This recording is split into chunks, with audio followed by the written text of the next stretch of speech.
So I will be talking about week 11 in our internship class.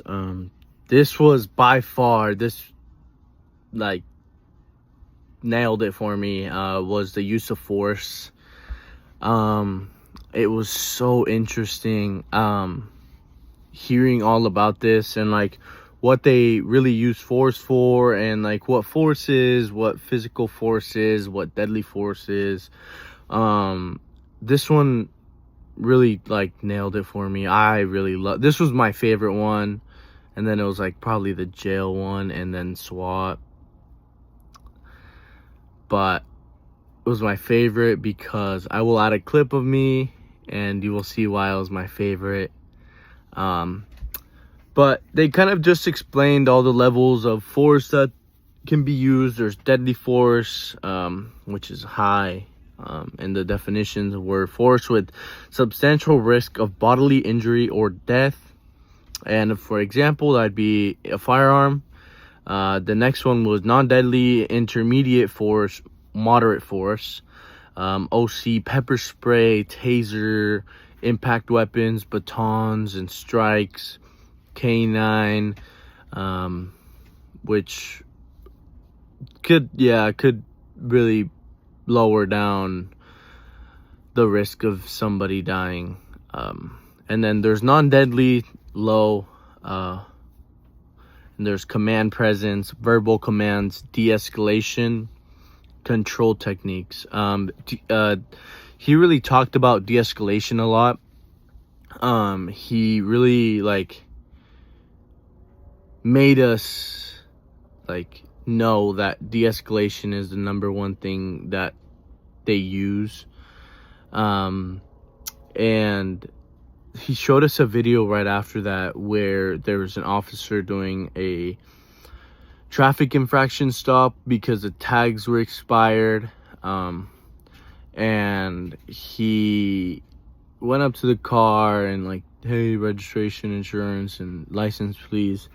And the guy like was angry. He was definitely under the like substance of something, or in my opinion, I don't know that for a fact, but it was very interesting because he tries to de-escalate everything, and this guy keeps on charging the officer.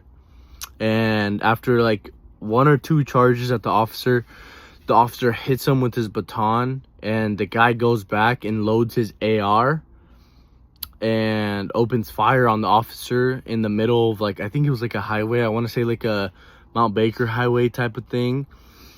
And the question there was like, when was the use of force, or when should have the use of force been incorporated in this stop? And in my opinion, from like what kind of I've learned from class and previous classes, is like when you see somebody like with aggression coming at you, you can go to intermediate or moderate use of force, which could be a taser, baton, pepper spray, to really calm them down. Yes, it will agitate them, but it will totally de-escalate this whole situation instead of somebody getting shot. For example, this video, and the officer kind of never really does that. Yes, he does hit him with the baton, but that just agitated him. Like, that didn't really do anything to him, but made him more mad, and just went to load his AR and open fire. The officer died. And I think that the use of force, I think the officer had a right to shoot him because he was in immediate threat of dying. And the officer kind of just like obviously started running away, but it was a pistol to an AR. Obviously the AR has the advantage shooting at much faster fire rates than a pistol. And that's kind of upsetting because you've mentioned or McHenry has mentioned like, if you're like when to use force. And I feel like that was a great example of like when he should have used force, whether it was moderate or deadly. I feel like either one would have been okay in this situation, because then the officer just died. Here he goes. Oh, she has to